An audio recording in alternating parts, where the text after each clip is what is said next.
Tonight, India fires back after 3 men are arrested for the murder of a Sikh separatist on Canadian soil. We think that this can happen again unless India is held to account. A community rattled, Ottawa's response, and what India is saying now. Amid a bird flu outbreak in U.S. dairy cows, Canada moves to test your milk. It's a very good idea to do this in Canada. What consumers need to know.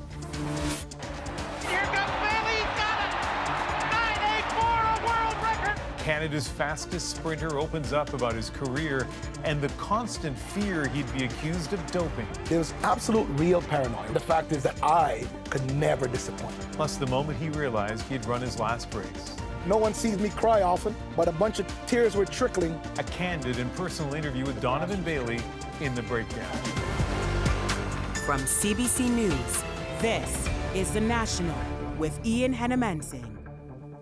After the arrest of 3 Indian nationals for the killing in British Columbia of a Canadian Sikh separatist, Canada's relations with India remain tense. The Indian foreign minister responding this weekend, he said Canada was at fault for welcoming criminals into the country and for pandering to extremists for political support. And while police now have suspects behind bars and are investigating links to India's government, some in the Sikh community fear that the killing of Hardeep Singh Nijjar won't be the last. Our South Asia correspondent Salima Shivji is in Mumbai and begins our coverage with India's reaction. It was news months in the making. 3 arrests of Indian nationals nearly a year after Sikh activist Hardeep Singh Nijjar was killed on Canadian soil. Justin Trudeau now keen to reassure the country's Sikh community. Canada is a rule of law country with a strong and independent justice system. But investigators had little to say on the alleged involvement of the Indian government. Even if sources tell CBC News, police believe that to be true. We are investigating if there are any ties to the government of India. An allegation Indian officials have angrily denied from the get-go, and again this weekend.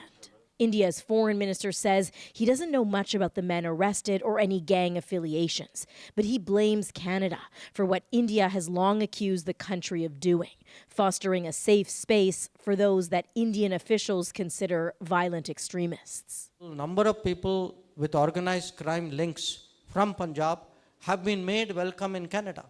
We have been telling Canada, saying, look, these are wanted criminals from India. Even with India's strong denials that it orchestrated any assassination plot. On the campaign trail this election, the Prime Minister has been flexing his muscles and embracing the image of a nationalist strongman, protecting his nation at all costs against perceived enemies.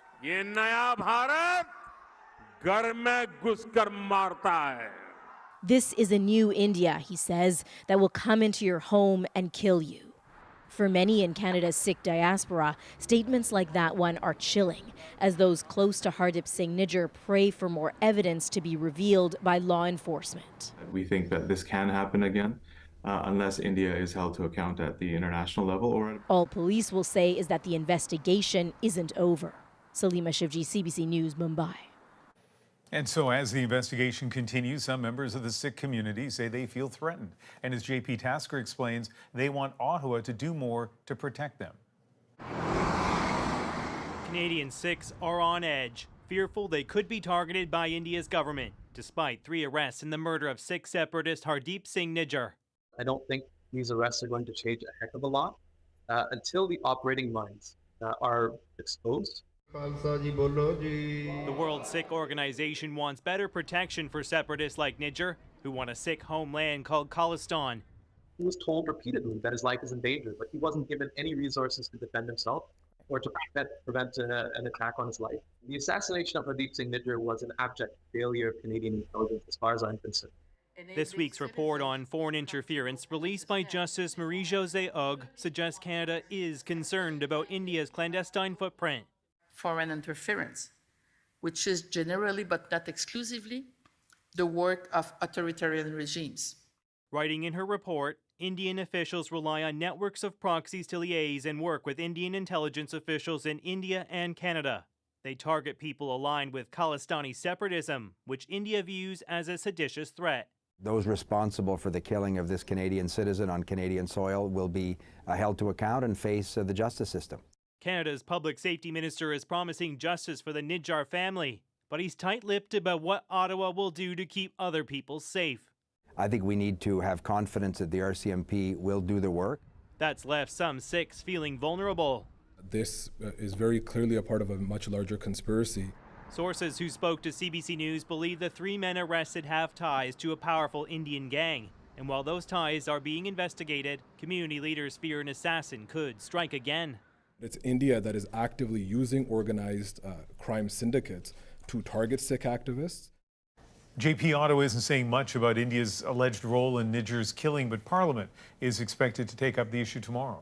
Yeah, MPs are set to debate a Liberal motion on Nijjar's killing tomorrow. It's a chance to throw around some ideas on how to harden Canada's defences against nefarious foreign actors. There's also something concrete coming. The government is expected to table legislation creating a foreign agent registry with new criminal sanctions for people who don't report their dealings with a foreign government. It'll give police some new tools to try and crack down on meddling by India and others. Ian? Thanks, JP. Thank you. An Ontario couple is making their first public statement after surviving a wrong-way crash that killed their infant son and his grandparents. It happened 6 days ago after police pursued a liquor store robbery suspect in a high-speed chase going the wrong way on Canada's busiest highway, the 401. In a statement, Gokul Manivana and his wife Ashwita Jawahar described the agony of losing their 3-month-old son. His small toys and clothes remain spread around our house, and we have no courage in us to even enter our home, which is filled with our only son's memories, they said, adding that Manivanan's parents had arrived in Canada just 2 days earlier, eager to spend time with their new grandson. Canada will now begin testing for avian flu in the milk supply. It comes after a large outbreak in U.S. cattle. Last week, scientists raised concerns that Canada wasn't testing, but experts tell our Sarah Levitt this reversal is the right move. For dairy farmers across Canada, what's happening in the U.S. is alarming. A growing outbreak of avian flu in cattle in at least 36 herds across 9 states. It is an extra worry that we have for the farm. Whenever something new comes up, I think we're always concerned. The U.S. Food and Drug Administration says traces of bird flu are showing up in pasteurized milk, 1 in 5 samples coming up positive. Just days ago, the Canadian Food Inspection Agency said it wouldn't test Canadian milk, but now a shift. The CFIA promises to conduct enhanced testing of milk at the retail level and require negative test results for lactating cows imported to Canada from the U.S. I think it's a very good idea to do this in Canada. It's inexpensive. You can get answers to this quickly. If you don't detect it, that's obviously good news. If you do detect it, you have to go look more closely to find out exactly where the problem is. Experts say testing milk shouldn't worry consumers. We know that pasteurization works because that is the basis for the safety of our milk supply. And in this case, for avian flu, we know that pasteurization also eliminates the virus. Are these new measures enough? I think they're the right first step. Still, more can be done, this specialist says. There's been one reported human case so far, a Texas dairy farmer who contracted the flu. But some scientists warn there are likely more that aren't being detected. I think doing some more asymptomatic testing in humans in Canada, especially and primarily those individuals who work with poultry or with livestock, would also be a good idea. The Canadian Food Inspection Agency says it's watching what's happening in the U.S. closely and working hard to make sure it doesn't happen here. Sarah Levitt, CBC News, Montreal. A pro-Palestinian encampment at McGill University is entering its second week.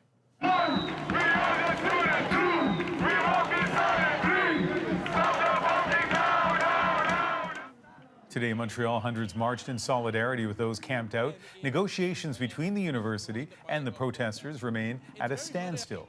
At the University of Toronto, a face-off with counter-protesters, campus security intervened. A much more chaotic scene on U.S. campuses as protesters and police clashed. Amid it all, many colleges are continuing to hold commencement ceremonies. But as Chris Glover shows us, those too are being disrupted. On college campuses from Chicago to Austin, Texas, protesters digging in. But at the University of Southern California, the remnants of a pro-Palestinian encampment now being tossed in the trash. Before sunrise, police moved in. Students say they were bracing for the crackdown. I think it definitely felt like inevitability, and that's why we were here all night. The university confirming demonstrators left peacefully with no arrests. But violence at the University of Virginia, police in riot gear spraying protesters. At least 25 people arrested as officers cleared that encampment. Meanwhile, unrest at the University of Michigan extending into this weekend's graduation. Dozens disrupting the ceremony before walking out. And if you could please draw your attention back to the podium. Derailing the speech of the U.S. Secretary of the Navy and enraging some fellow classmates. Get them out of here! Ruining our graduation! While in Toledo, Ohio, a protest by way of a speech. We, the people, are funding these horrors with our tax dollars. The campus encampments are reminiscent of the ones against South African apartheid in the 80s, this history professor argues. Those gradually built up power and speed over the course of several years and were successful at many campuses, leading to some of the reforms which led to the collapse of the apartheid government. Yet at UCLA, where a lot of that momentum picked up steam, tightened security and a newly created Office of Campus Safety, highlighting the difficult time college administrators are having preventing campus protests from getting out of control. Chris Glover, CBC News, Washington. Hamas has attacked a key crossing between Israel and Gaza, killing 3 Israeli soldiers. The Israeli military says Hamas fired 10 rockets at the Karam Shalom crossing. Its forces are massed there ahead of a planned assault on Rafah. But the crossing is also one of the few aid routes into Gaza, critical for staving off famine, and now closed. We believe this is an attack on press freedom. That's the managing editor of Al Jazeera on Israel's move today to shut down the network's operations, raiding its office in Jerusalem and seizing equipment. Israeli officials called the network a Hamas mouthpiece, though they didn't provide specific evidence. With foreign media largely blocked from entering Gaza, Al Jazeera staff have been some of the only media on the ground during the war. Back here in Canada, some London drugstores are reopening. A cyber attack forced the Western retailer to close all its locations in 4 provinces for nearly a week. And as Yvette Brennan tells us, the company still isn't revealing much about what happened. In the heart of Vancouver, London Drugs is showing signs of life after a cyber attack. It's like it's Christmas shopping. People are very excited to be back.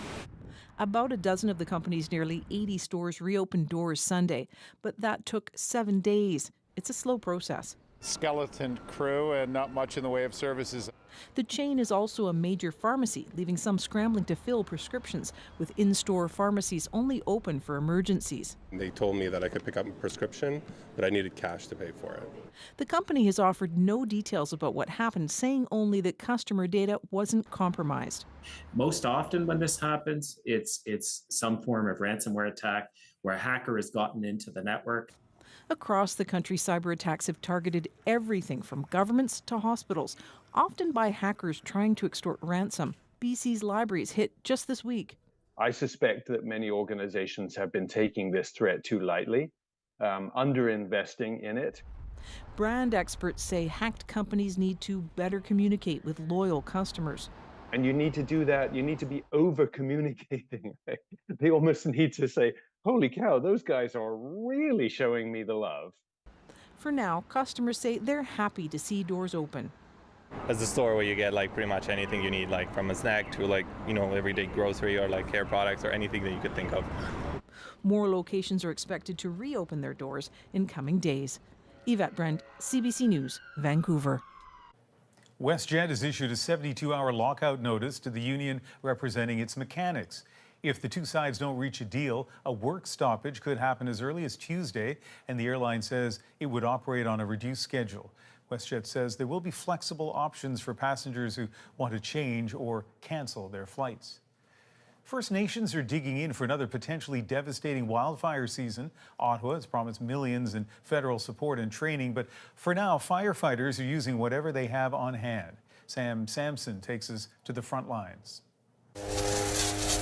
In a wildfire, this force and this force save entire ecosystems. I love trees, right? So when I see them burn, I don't like that. So I like to go out and, the aspect of saving nature is really heartwarming, I guess. But saving people and homes is what inspired Calvin Charles to take up firefighting. 8 years ago, his own home in northern Saskatchewan was almost destroyed. After getting evacuated and stuff, I didn't really like it, and I felt like helpless. So he and others from around the north are learning to use what they can to protect their homes. Water from a half-frozen lake to douse flames, pickaxes to manually dig fire breaks when machines just can't get to them. Ottawa recently set aside $175 million for First Nations to deal with this and future fire seasons. And it wants standardized firefighting training in First Nations by next year. A tough ask when some places still don't have basic infrastructure. And there's some communities, especially rural and remote communities, that even have access coming in and out to get training. And we have to keep that all in the back of our minds, that not everybody's downtown Toronto. Ottawa says wildfire caused the evacuation of more than 90 First Nations last year. This year, it's giving each First Nation in Alberta money to hire an emergency management coordinator. The money could be crucial for the Athabasca Chippewan First Nation. Some areas can only be evacuated by air or water, and right now boats could get trapped by low water levels. People in the community say that they've never seen it this bad in their lifetime. The whole community is at risk if there was a forest fire that burnt out of control. That fear of getting stuck keeps these men going, to keep the fires at bay, to save lives and their homes. Sam Sampson, CBC News, on the shores of Lac La Planche, Saskatchewan. At least 78 people have been killed and more than 100 are missing in floods in southern Brazil. People and animals are being evacuated by jet skis and boats. Officials said more than 115,000 people have been displaced after the worst flood to hit the area in over 80 years. Floods have destroyed roads and bridges and triggered landslides, as well as the partial collapse of a dam at a hydroelectric plant. You good? Yeah. And this is one of hundreds of people rescued from homes and vehicles in eastern Texas, where a flood watch is in effect for some areas. Heavy rainfall is causing rivers to swell, and with more rain in the forecast, they could remain that way for days, maybe even weeks. British actor Bernard Hill, best known for roles in Hollywood blockbusters Titanic and the Lord of the Rings trilogy, has died. If I go, Theoden dies. Hill starred as King Theoden in the Lord of the Rings trilogy. He also played Captain Edward Smith in the 1997 Oscar-winning film Titanic. From the stage to the screen, his career stretched over 50 years. 4 hours. A Taylor Swift fan is calling out a popular travel site after her rental unit was suddenly canceled as demand skyrocketed. I just knew something was not right. What you need to know before booking a room, plus. Another letdown for the Leafs shifts the Stanley Cup spotlight to the West. One of them is going to be moving on to the conference final. What to expect as two teams fight in hopes of ending Canada's 31-year drought. And using pop as a prop. Like, how do you even make it? We're back into.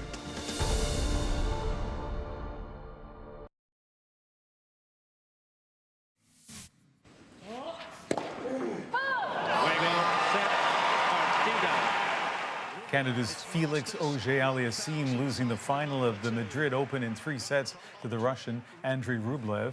The 23-year-old from Montreal advanced after his semifinal opponent withdrew with an injury. Just 2 Canadian teams remain in the Stanley Cup playoffs after the Leafs' Game 7 overtime loss last night. And as Philip Lee Shannock shows us, round 2 will be a Western Canadian battle. And then there were two. The Toronto Maple Leafs lost a nail-biter Saturday night to their longtime rivals, the Boston Bruins, a crushing defeat in overtime, leaving the Vancouver Canucks and Edmonton Oilers in the hunt for the Stanley Cup. Toronto's drought now extended to 57 years. By now, fans are stunned, sad, but not surprised. I'm still having a hard time processing it. I think we're cursed. We're just cursed in general. A Canadian team hasn't won a Stanley Cup in 31 years. Of the 4 Canadian teams that made it to the playoffs, Toronto and Winnipeg both made first-round exits, leaving Vancouver and Edmonton. They're playing each other, and the bad news is one of them is going to be gone. The good news is one of them is going to be moving on to the conference final and theoretically have a 1-4 shot at ending this decades-long drought. It's the third time the Oilers and Canucks have met in the playoffs. They first met in 1986. The last time in 1992, Edmonton came out on top. Fans of both teams are already gearing up for a fight. The premiers of Alberta and BC are on the bandwagon. They've got a bet that involves the loser wearing the other team's jersey. There's going to be a lot of back and forth between these two fan bases. It's not often we get two Canadian teams going up against each other in the postseason, especially in the later rounds. The puck drops in Vancouver this week. Phil Plishanok, CBC News, Toronto. A Taylor Swift fan who scored concert tickets is being forced to change her plans after her rental unit was suddenly canceled. Don't believe that Booking.com and other companies have got your back. The risks that come with using third-party sites, next. And sitting down with the fastest sprinter in Canadian history.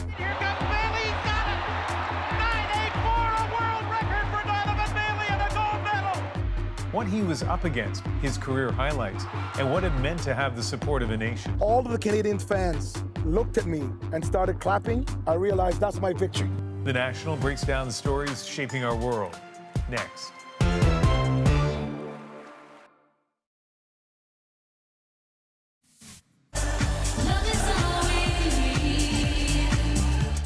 More than 1 million fans sang along on Brazil's famed Copacabana beach as Madonna sang her 1998 hit, Nothing Really Matters. The free 2-hour concert was Madonna's biggest ever and the last in her Celebration World Tour. A Taylor Swift fan is going public after a popular travel website canceled the accommodation she had booked for the concert weekend in Toronto.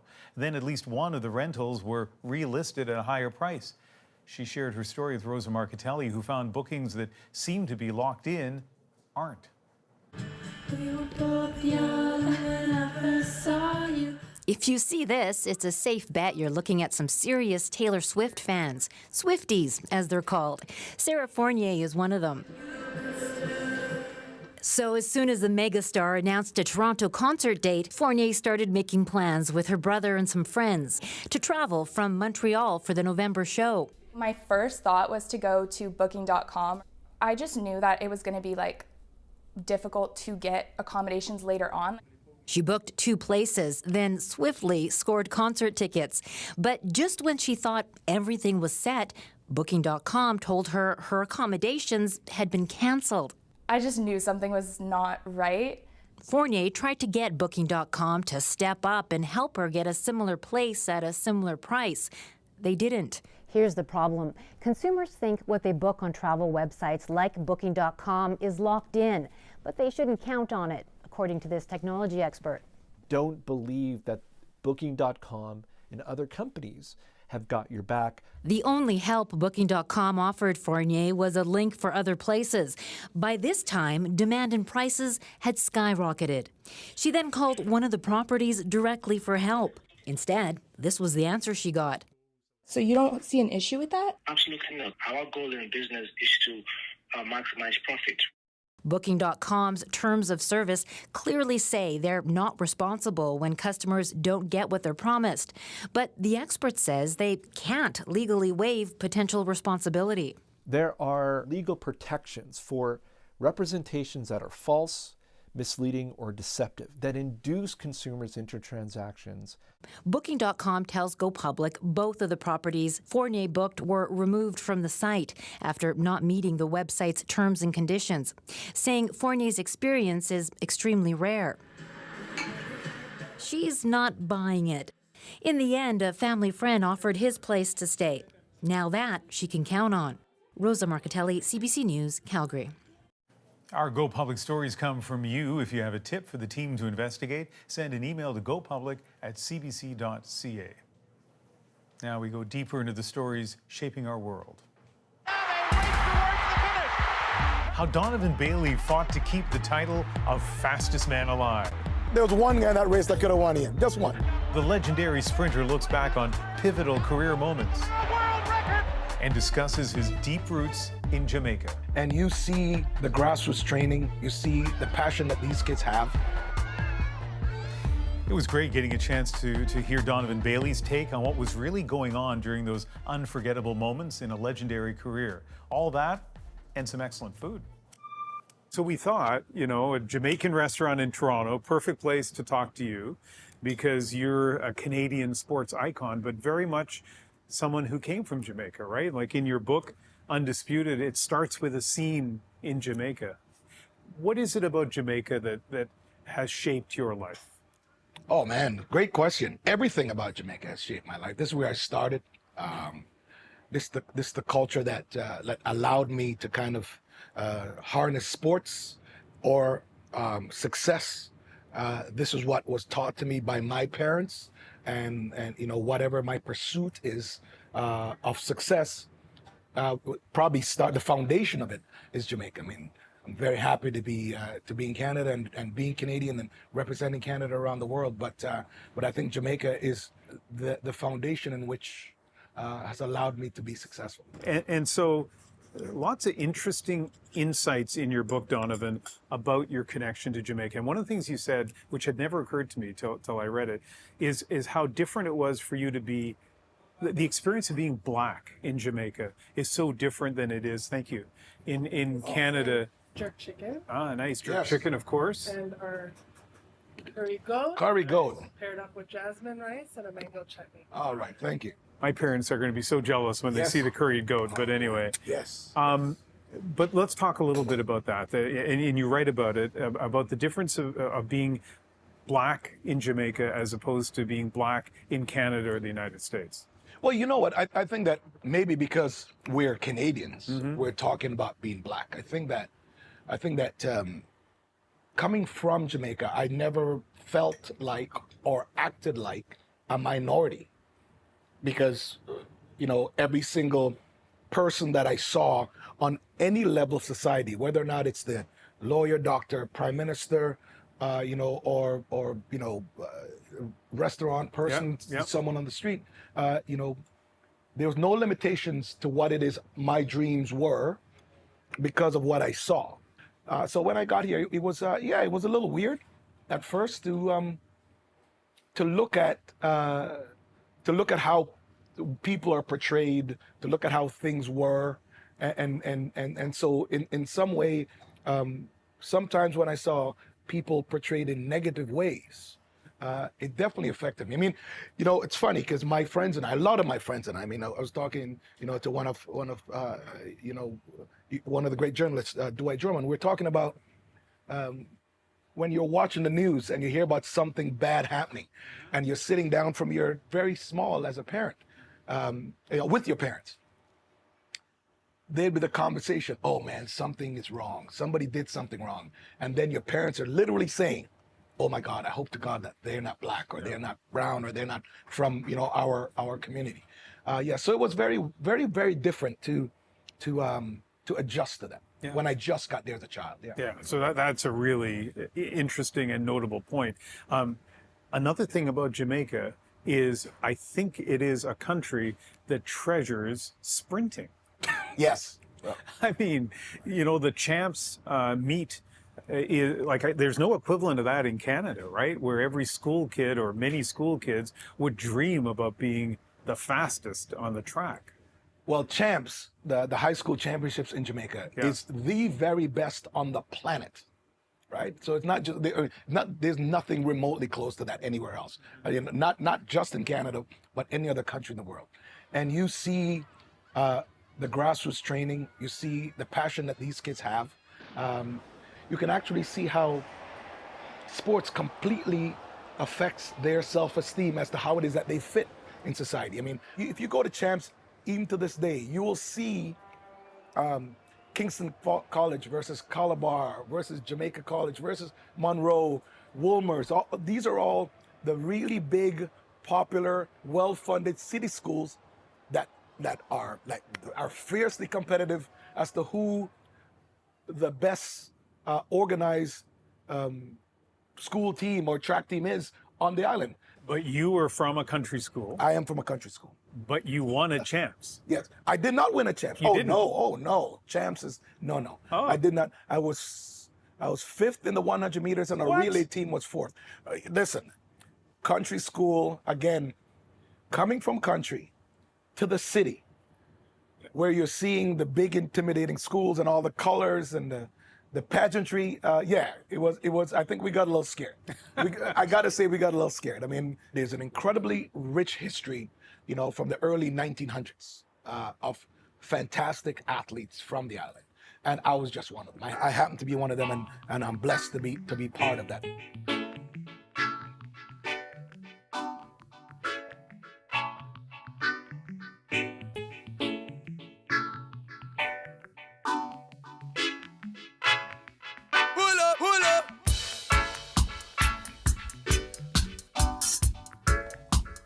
So I decided to bring you outside to what used to be Sky Dome. You like being in the cold, right? Yeah, as much as you do. Yeah. Okay, we'll make this quick. But Yes. This, of course, is where you had the 150-meter race, and I'm going to talk about that in a moment. But before we get there, thought I'd kind of ask you about a couple of other pivotal races in your career that people have heard a lot about, but maybe you can tell me something about each of them that might surprise them. First of all, 1996 Atlanta, gold medal in the 100 meters. So much has been said about it. So much has been written. I was in Atlanta as a reporter, couldn't get in the stadium, but I was watching on TV, and I was nervous. I don't even know who you are. I'm sitting there nervous before the start, because there were, I think, 6 guys in that race that could have won. There was one guy in that race that could have won, Ian. Just one. How did you feel in the starting block in Atlanta? You know what? I was probably nervous. I was probably more nervous about Atlanta, about my injury, than I was about my talent and my speed. I'd gotten injured just before Atlanta. Didn't know how my body was going to hold up. But after I got to the first round, and then I had a great night's sleep. After the first night before the heats and the quarterfinals, then I knew I was going to be okay. But I was confident. I knew that it was a race for me to lose, and I don't think that way. Good. So I was just going in there to do my thing. This time they do get away. Now it's Donovan Bailey trying to pick up runners. Donovan Bailey is putting on the surge. Adam Walden in the lead. Here comes Bailey. He's got it. 9.84, a world record for Donovan Bailey and a gold medal. Okay, so after Atlanta, brings us to why we're here, outside of what used to be Sky Dome. Bob Costas, who I have a great admiration for, in Atlanta came up with this notion that the guy that won the 200-meter race, Michael Johnson, was actually the fastest man, not you, which offends you to this day, probably, right? Okay, so you guys decided to go head-to-head in the 150-meter race here, a completely made-up event to prove once and for all who's the fastest. This event has been called the savior of track and field in North America. It's been called trash sport. It's been called a heavyweight circus. He didn't pull up, he's a chicken. Michael, who's the fastest man in the world? I am. There's no doubt in my mind Michael would be Donovan. Donovan Bailey rules. Whatever, it is great theater.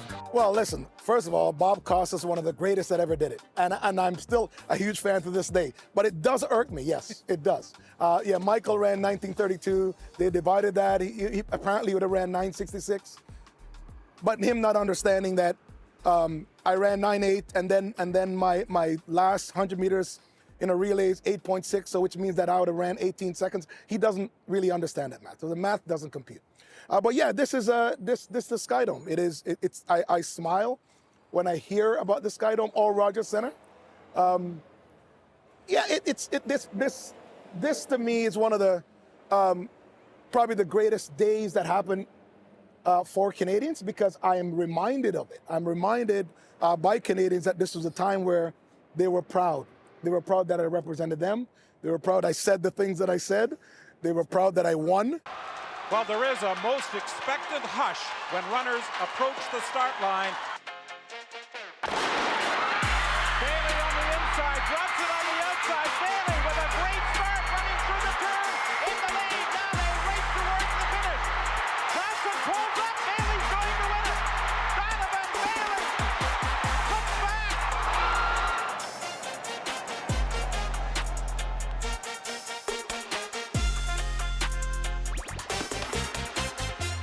Two more quick things about that 150-meter race. One is, I didn't know till I read your book, you made $5 million in total in bonuses.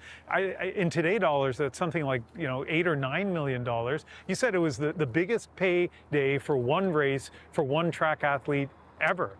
Not bad. Well, it is. It is. I mean, and again, I think because people are always focused on the race itself.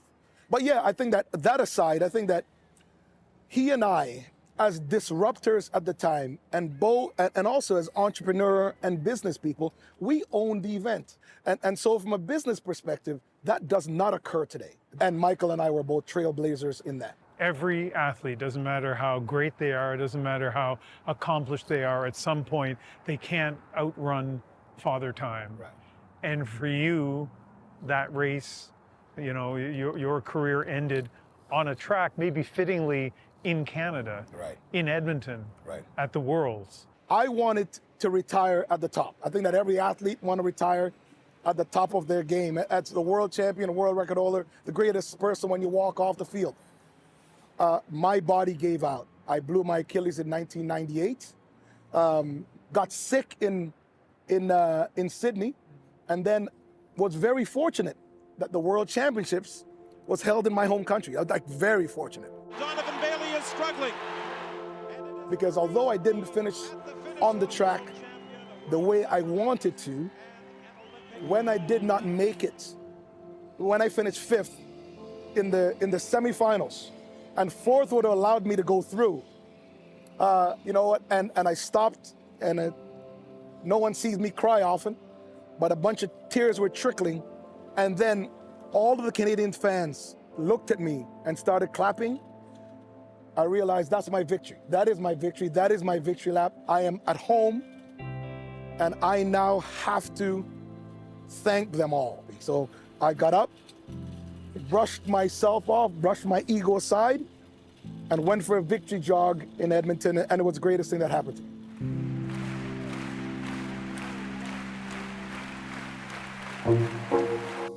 When we come back, Donovan Bailey talks about racism in the 90s and the burden of the Ben Johnson doping scandal. I mean, the cortisol that probably built up in my body was just plain paranoia.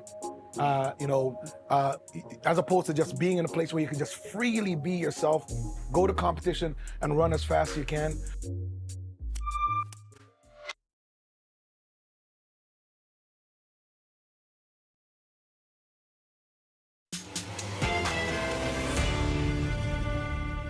Let's get back to dishing with Donovan Bailey. There was absolute real paranoia. The pressure he faced to avoid a doping scandal.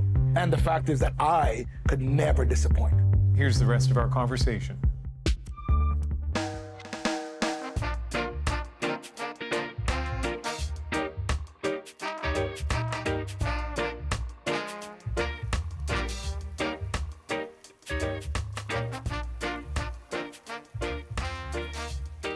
Listen, this food is absolutely fantastic. I'm glad that we're doing this over food generally, but Jamaican food even better. Let's talk about some serious topics now, and one of them is, performance. That's right. Get ready. Performance-enhancing drugs.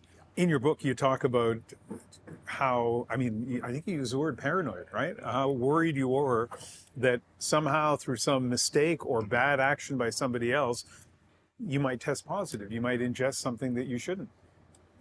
Ian, I've never, ever watched or witnessed an athlete who tested positive, who didn't have a story. You know what I mean? Yeah.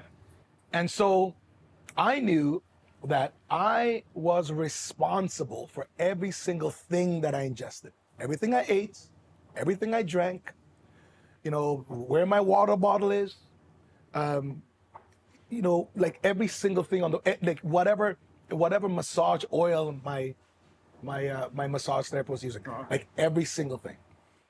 Because again, I know the responsibility that I shouldered representing this country. I knew the story before.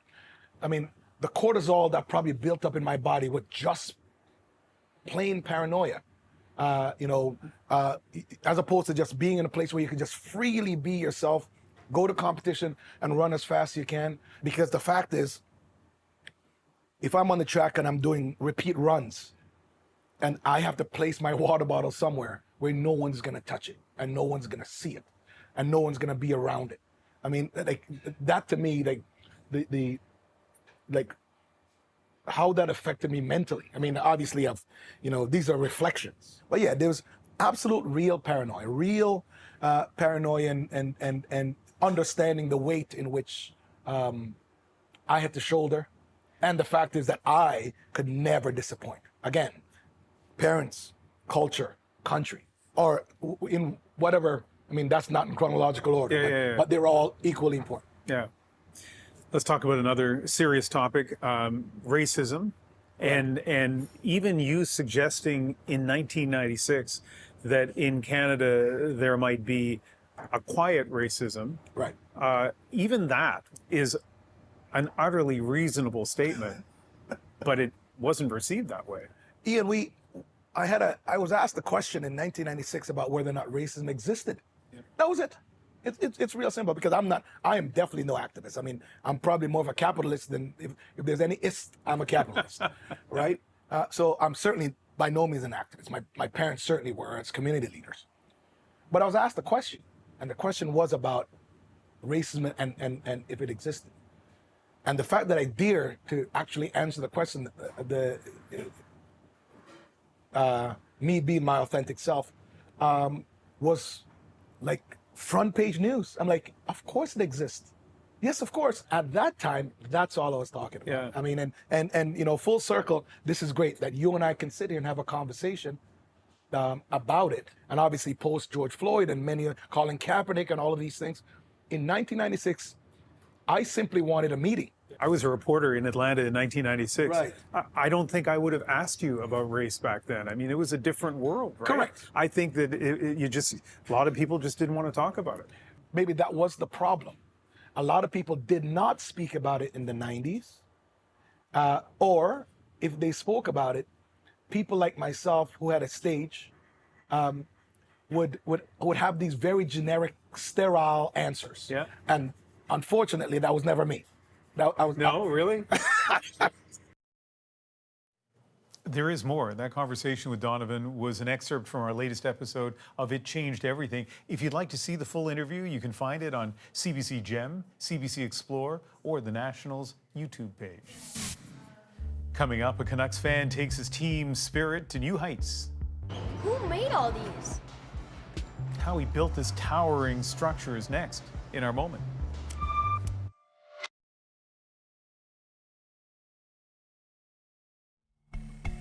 Well, you're looking at a Vancouver Canucks goalie display that stands nearly 5 meters high and is made entirely out of cases of pop. The project was led by an employee at a Kelowna grocery store, showing off his support for the team and some mad skills. Tonight, the towering goalie makes our moment. Who made all these? This is my goalie. He's about 15 feet tall. I've had this plan for about 6 years now. I wanted to build this. And now the Canucks finally have a good chance to win, so I wanted to bring him out. You got the hockey stick here, the big glove sticking out. You got the logo popping right out there on there, and then the glove as well. I don't even know how. Like, how do you even make it? I started with a grid paper, then count all the boxes, and then my Pepsi guy or Coke guy will give me all the boxes, and then we got to assemble them all. That takes quite a bit of time. I do have a lot of help with it, so. Just started a long time ago. Just got some good positive reactions from customers and people. And just the attention I got from it just make me keep going on it. It's for the Canucks. I want to cheer on the Canucks and support them all. Creates excitement in our store too, so brings in fans. Display will stay up as long as they keep winning, so I hope they keep display up. Okay, Edmonton Oilers fans, comments are closed, I hope. Their series, of course, between Edmonton and Vancouver starts this week. By the way, the guy who built that, 8 awards he's received for his various pop case displays. Thank you for being with us. You can watch anywhere, anytime on the free CBC News app and subscribe to the Nationals YouTube channel. I'm Ian Hannamansing in Vancouver. Good night.